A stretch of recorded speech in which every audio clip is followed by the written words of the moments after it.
Assalamualaikum warahmatullahi wabarakatuh. Alhamdulillahirabbil alamin wa bihi nasta'in wa ala umuri dunya wa din wa ala alihi wa sahbihi wa man wala. Alhamdulillah, puji dan syukur mari kita panjatkan kepada Allah Subhanahu wa taala yang telah memberi kita nikmat iman, nikmat Islam dan nikmat ihsan. Salawat dan salam mari kita panjatkan kepada Habibana wa Nabiyana Muhammad sallallahu alaihi wasallam. Pertama-tama saya berterima kasih kepada dosen Akidah Akhlak yaitu Ibu Nurmina. Hari ini saya akan membahas tentang hikmah kita beriman kepada hari akhir atau hari kiamat. Sebelum kita lebih jauh ke hikmah dari kita beriman kepada hari kiamat, pertama kiamat itu terbagi menjadi dua, yaitu pertama kiamat sugro dan kedua kiamat kubro. Kiamat sugro adalah kiamat kecil atau yang sering kita lihat atau kita rasakan di kehidupan kita, seperti adanya gunung meletus, gempa bumi, banjir dan lain sebagainya. Sedangkan kiamat kubro adalah kiamat besar atau hancurnya alam semesta dan seluruh isinya, dan termasuk planet dan semuanya yang Allah ciptakan. Nah, hikmah iman kepada hari akhir, pertama meningkatkan keimanan dan ketakwaan kita kepada Allah Subhanahu wa taala.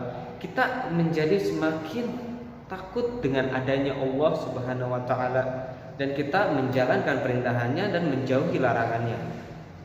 Maka ketika kita mengaku beriman kepada hari akhir dan kita mempercayai bahwa akan ada kehidupan setelah kematian, maka kita harus mempersiapkan yang namanya bekal untuk hari akhir itu.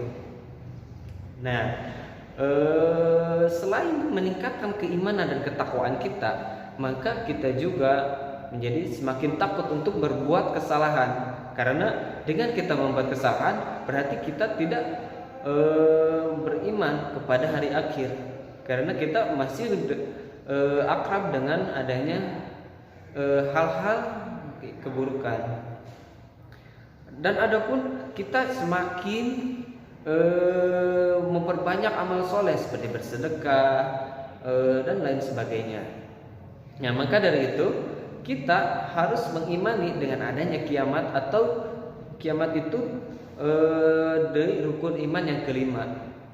Nah, maka kita harus mempercayai bahwa akan adanya hari akhir dan akan adanya kehidupan setelah kematian. Nah, saya sebagai orang Sumedang kemarin beberapa hari, kurang lebih 3 hari bertubi-tubi, Allah turunkan kiamat sugro atau kiamat kecil dengan turunnya gempa bumi. Nah, itu adalah bukti atau contoh adanya kiamat sugro. Dan saya memohon doa kepada seluruh teman-teman semuanya yang mendengarkan video saya, semoga saya dan semuanya yang ada di Sumedang diberikan keselamatan, diberikan kesabaran untuk menghadapi ujian yang Allah kirimkannya dengan berupa gempa bumi itu. Semoga dengan adanya gempa bumi tersebut membuat kita semakin meningkatkan keimanan, ketakwaan kita dan menjauhi larangan dari Allah Subhanahu wa taala.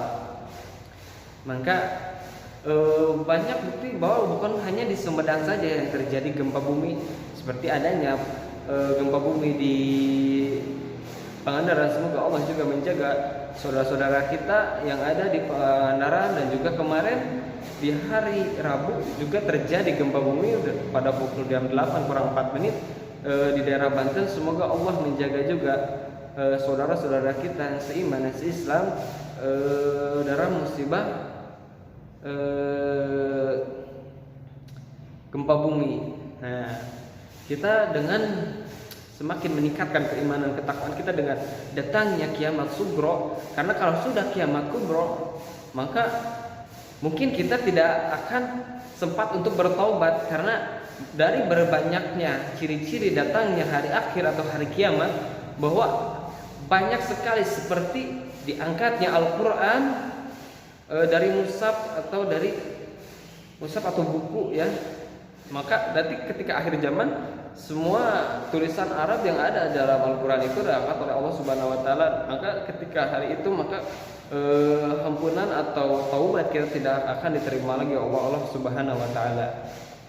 Dan adapun yang ketakutan Sayyidina Umar ketika adanya gempa bumi, Sayyidina Umar berkata, maksiat apa yang telah dilakukan oleh umat di zaman itu. Maka ini harus menjadi tafakur untuk diri kita, dosa apa yang sudah membuat mengundang laknat atau murka dari Allah Subhanahu wa taala. Semoga gempa bumi tersebut bisa meningkatkan keimanan ketakwaan kita semua, bahwa mungkin terjadinya gempa bumi itu bukan hanya sebagai fenomena alam atau seperti apalah, mungkin ini adalah teguran dari Allah Subhanahu wa taala untuk kita selalu meningkatkan keimanan dan ketakwaan kita.